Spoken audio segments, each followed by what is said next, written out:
Hi, welcome back to another episode of the Canadian Multifamily Investing Insider Blog. I'm Pierre-Paul Turgeon, Canada's Multifamily Investing Authority and former insider. That's why I used to be a Canada Mortgage and Housing Corporation, CMHC, apartment building underwriter, and I'm a successful full-time multifamily investor myself with a portfolio worth over $22 billion. So I'm super happy here today. I'm here with Andrew Beacon from Priority Submetering. And we're here to talk about how, as an investor, I mean, your goal as an apartment building investor is always to reduce your operating expenses because that maximizes the value of your asset, of your apartment building. And Priority Submetering, you're in the business of installing submeters. Correct. You do the different kind of meters.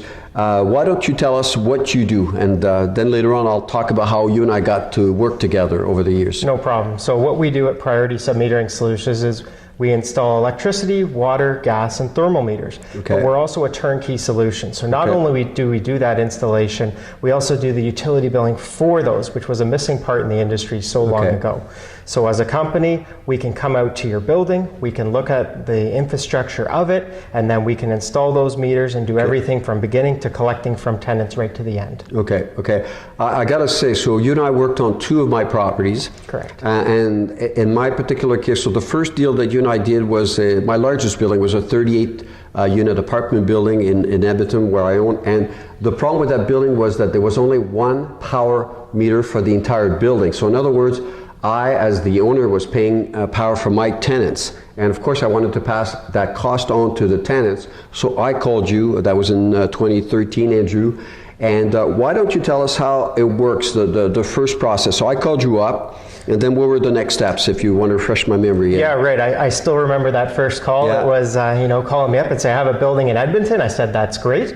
So how the process worked was we had someone come by. We worked with local electricians. So, our home base is here in Ontario, but we have local people that we work with. They come out to the building. They look at the infrastructure of the building, and then they find out if the metering can be put in and how that metering can be put in. So the impact on the landlord themselves is nothing other than giving us access to look at the building. From that point, we came out, we provided a proposal to yourself. We say, yep, everything's good. We provide an agreement. So how are we going to install the meters? What type of meters? How are we going to collect funds? The installation takes place with the certified electrical contractor, so there does have to be a short power shutdown to do that. And then we do an inspection with ESA to make sure everything is done properly and there's no risk to the building, because you are adding a new piece of technology to your building, your electrical infrastructure. In the case of the building we did together. Now, are all buildings, do they all lend themselves to installing power submeters in particular? Or? I would always say about 99% of the buildings lend themselves to. There are some very rare cases, in the cases where you have old fuse boxes, things like that. If the building hasn't been upgraded to a breaker style, and if there isn't a shut-off maybe in the hallway. Although in the cases of some of the buildings that we did together, that wasn't necessarily the case, and we were still able to submeter it. So we can pretty much submeter anything, but we have run across one or two in the last 16 years that we actually couldn't do. And we'll talk about the numbers. One of the reasons why I wanted you to give this, do this interview with you, it's paid off, and I'll talk about the specific numbers for one of my properties, but savings are significant, and the impact on the value of the property as well is quite significant. So you come out, so in terms of the cost to the owner, I remember I paid for the electrician, and you correct me at any moment, but I think I got this right because we've done this twice, you and I, and so I pay for the installation of the electrician. That's my only cost, basically, because the meters are leased to me, and fresh memory, it's a 10-year lease, right? Correct. Maybe you can expand on that a little bit, Andrew. Yeah, we do a 10-year lease to own on it. So at the end of the agreement, the landlord actually owns those meters, and if the landlord doesn't want to be the owner of the meters at the end of the agreement, we can rent them for $1 a year. So we maintain ownership. So that's it. So your cost as an owner is only the cost of the installation. Priority Submetering provides the actual meters. and and that's it for 10 years, then you own them. Now, the billing process, maybe you can talk to us about that, because that's also very convenient. Like what it used to be before I installed meters to my property, I would get one utility bill, and when tenants paid their rent, their power cost was including their rent. Now they actually pay for their own power, and maybe you can describe the process to us. Yeah, the process is relatively simple. We get all the tenants in the building to sign up. We get a list of those tenants.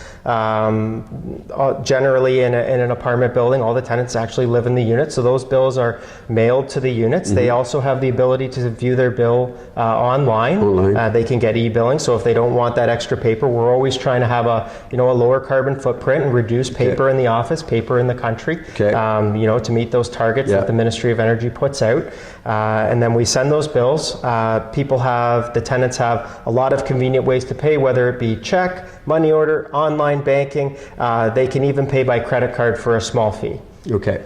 And it's very convenient. So as a new tenant moves into the building, they fill out the paperwork, and you bill them directly for their power. So the way it works is I still pay my utility bills directly, but then Priority Submetering collects directly. They meter each of the units for their power consumption, then collects directly from the tenants, and I get a check, usually about a month later, something like that, Andrew, more or less? That, yes. Okay, so it's very convenient, so very low effort on the owner's part. That's why I really, really liked it. And just to add in one thing there, Pierre-Paul, how we do that as well is that the check is based on the amount that we invoice. There are companies that will do it based on the amount that they collect. We actually do it on the amount that we invoice. So if the tenant doesn't pay, our company is the ones that ensure that payment comes, which is usually what landlords want to hear. Absolutely. So I think, thank you for reminding me of that. So it's very hassle-free. That's what I like about your service.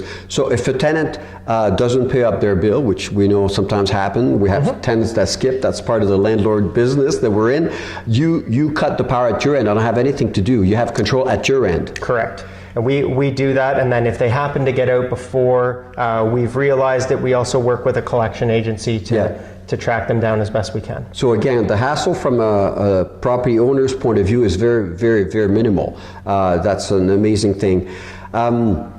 What was I going to say? In terms of the technologies, the submetering technology itself, so I believe it has to be CSA approved, right? Yes. Maybe you can tell us a little bit about it. I mean, it is reliable technology. Of course. Submetering technology goes all the way back to the 70s when it started. The new technology started coming up in about the late 90s, early 2000s, where you have the online capabilities. All of those meters are CSA approved because you're adding it to your electrical infrastructure in your building. And as I said before, you would get ESA to do that inspection.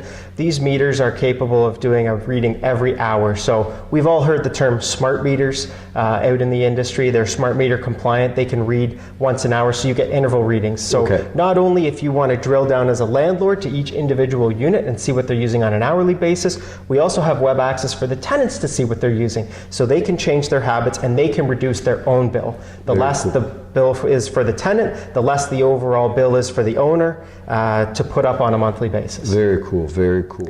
Now, one thing, Andrew, that's important, every province has different legislation in place, landlord-tenant legislation in place, so it's important that people check how they can implement the power submetering, because you got a lease agreement in place with your tenant. So any kind of information you can volunteer to that effect, what you recommend in that regard? Yeah, I would always recommend that people give us a call with the legislation, because you obviously have like your Residential Tenancies Act and your legislation from that part, but in certain provinces you also have unit submetering regulations that you have to follow, and they've married them together. So the best way to address that is obviously on the landlord side to check with your legislation, but on the submetering side to give us a call. Okay, but the idea here for folks watching us, if they own an apartment building, is to keep in mind, you do have a lease agreement with your tenant that you have to respect and make sure that you're within the legislation, the landlord-tenant legislation of your jurisdiction or the province that you're in.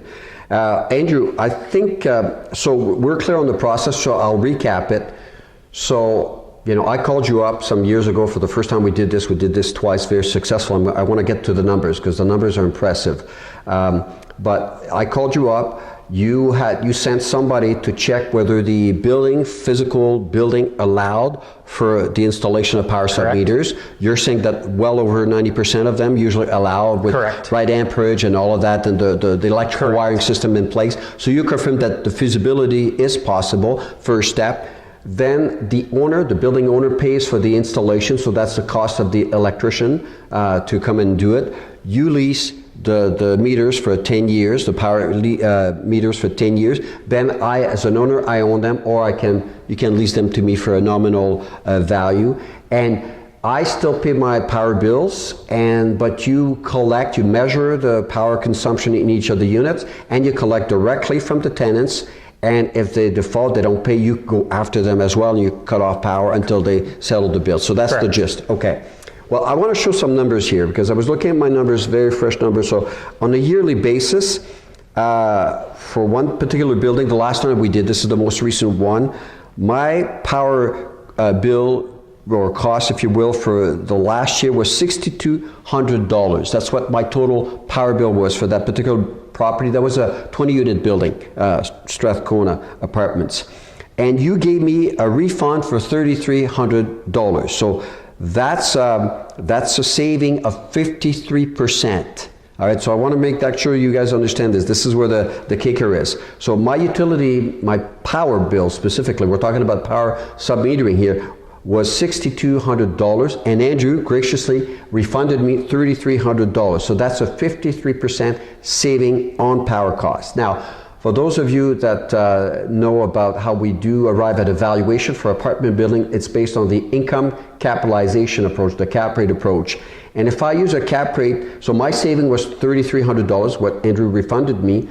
And because of the multiplier effect, I usually, when I teach this material, I call this the wealth multiplier effect. Every time you increase your net operating income by $1, I'm not talking about your cash flow, I'm talking about the net operating income, right, before you service your debt.